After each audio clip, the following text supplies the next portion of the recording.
Epílogo. El 8 de diciembre de 1987 un camión del ejército israelí se precipitó contra varias furgonetas en Gaza causando la muerte de 4 árabes e hiriendo a otros 17. Aquel incidente provocó amplias protestas al día siguiente, especialmente cuando circuló el rumor de que había sido una represalia intencionada por el asesinato a cuchilladas de un político israelí en Gaza cometido el 6 de diciembre. Al día siguiente manifestantes de Gaza bloquearon las carreteras con barricadas de neumáticos encendidos y lanzaron piedras, cócteles molotov y barras de hierro a las tropas israelíes. El 10 de diciembre, los tumultos se habían propagado hasta el campo de refugiados de Balata, en las proximidades de la ciudad de Nablus, en la orilla occidental. El 16 de diciembre fuerzas especiales israelíes antidisturbios utilizaron un cañón de agua por vez primera contra los manifestantes y un importante número de efectivos israelíes fueron enviados a la franja de Gaza para intentar sofocar los crecientes desórdenes. 2 días después, tras las oraciones del viernes, jóvenes palestinos salieron precipitadamente de las mezquitas de Gaza y se enfrentaron a las tropas israelíes en continuos combates callejeros.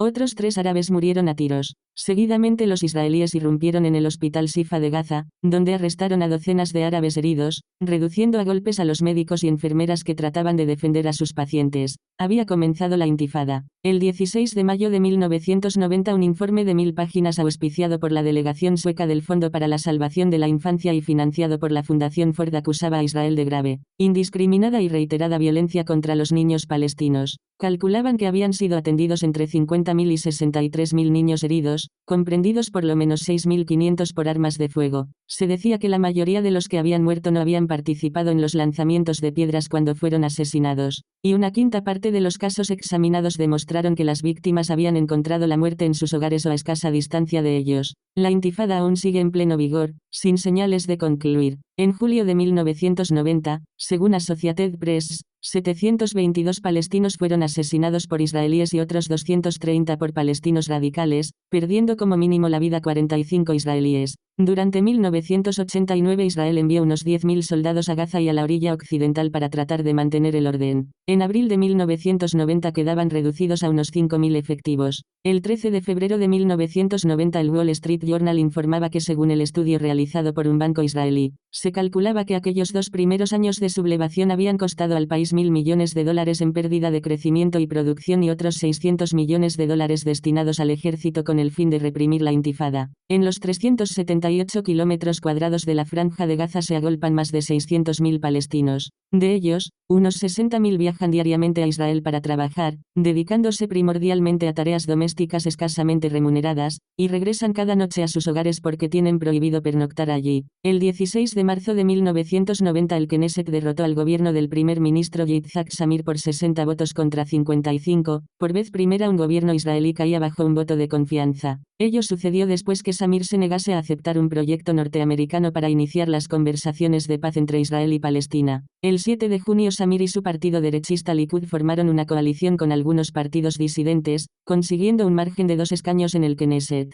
en el que la mayoría de observadores consideraron como el gobierno más ultra de la historia israelí, lo que permitió a Shamir continuar su política de promoción de colonias en los territorios disputados, negándose a entablar conversaciones con los palestinos. El 15 de noviembre de 1988, ante el clímax de una reunión de 4 días en Argel, el Consejo Nacional Palestino, considerado por la OLP como su parlamento en el exilio, proclamaba el establecimiento de un Estado independiente palestino y votaba por vez primera para aceptar las resoluciones clave de la ONU, que reconocía implícitamente el derecho a la existencia de Israel. Durante este prolongado periodo de disturbios la imagen de Israel por el extranjero se ha resentido gravemente, pese a los crecientes esfuerzos de los oficiales israelíes por imponer silencio a las informaciones sobre los disturbios de Gaza y la orilla occidental. Las imágenes de tropas armadas golpeando y disparando contra jóvenes palestinos han comenzado a perturbar incluso a algunos de los más incondicionales aliados de Israel. 3 días después de que Shamir perdiera el voto de confianza, el antiguo presidente norteamericano Jimmy Carter, que realizaba una visita por la región, dijo que la revuelta se había eternizado en parte a causa de los malos tratos infligidos a los palestinos por los soldados israelíes, comprendidas las muertes injustificadas, las demoliciones de viviendas y las detenciones sin juicio previo. Apenas queda una familia residente en la orilla occidental que no tenga actualmente a uno de sus miembros masculinos encarcelado por las autoridades militares, dijo Carter. Las cifras del ejército ejército de Israel demuestran que entre 15.000 y 20.000 palestinos han sido heridos y 50.000 arrestados. Unos 13.000 aún siguen en prisión. El 12 de abril de 1990, durante la semana de Pascua, en lo que parece un intento deliberado de provocar a la comunidad cristiana, un grupo de 150 fervientes nacionalistas judíos se instalaron en un complejo vacío de 72 habitaciones, compuesto por 4 edificaciones, conocido como Saint John's Hospice, en el núcleo del distrito cristiano de Jerusalén. El hospicio se halla a pocos metros de la iglesia del Santo Sepulcro, venerado por los cristianos como sede tradicional de la tumba de Jesucristo. Durante 10 días el gobierno israelí negó su intervención en el asunto.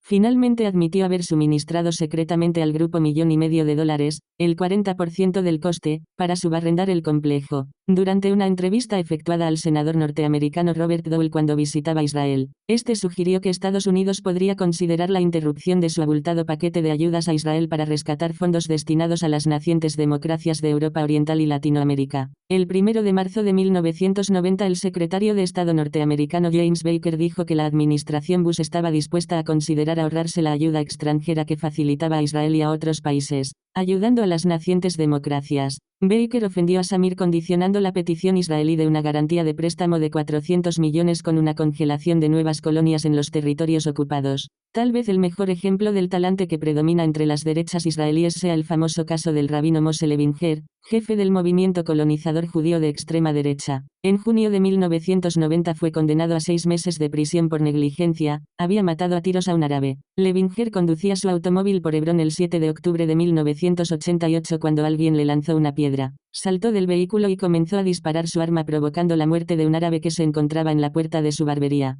Durante una de sus comparecencias ante el tribunal, Levinger se adelantó agitando el arma sobre su cabeza y diciendo que había tenido el privilegio de dar fin a un enemigo. Tras cumplir su condena, salió de la cárcel a hombros de una enfervorizada multitud. El rabino Moshe Tzvineria, jefe de la famosa Benay Akiva Yaseva, escuela religiosa, dijo durante una conferencia en pro de Levinger: "No es hora de pensar sino de disparar a derecha y a izquierda". El juez Haim Cohen, ya retirado del Tribunal Supremo de Israel, manifestó: "Tal como van ahora las cosas, me asusta pensar a dónde iremos a parar. Jamás supe de nadie que fuese juzgado por negligencia tras haber matado a alguien a sangre fría. Debo de hacerme viejo". La intifada y la consiguiente crisis de orden moral y humanidad son resultado directo de la especie de megalomanía que caracteriza las operaciones del Mossad. Ahí es donde comienza todo, con esa sensación de que uno puede hacer lo que quiera, a quien quiera que sea y mientras lo desee porque el poder está en sus manos. Israel se enfrenta más que nunca a su mayor amenaza, es algo incontrolable. En el país se sigue maltratando a los palestinos mientras Samir dice: "Nos hacen volvernos crueles, nos obligan a golpear a los niños". ¿Acaso no es terrible? Eso es lo que sucede tras años y años de secretos, de tenemos razón, sea esa la razón, pese a quien pese, de mantener intencionadamente mal informados a los oficiales,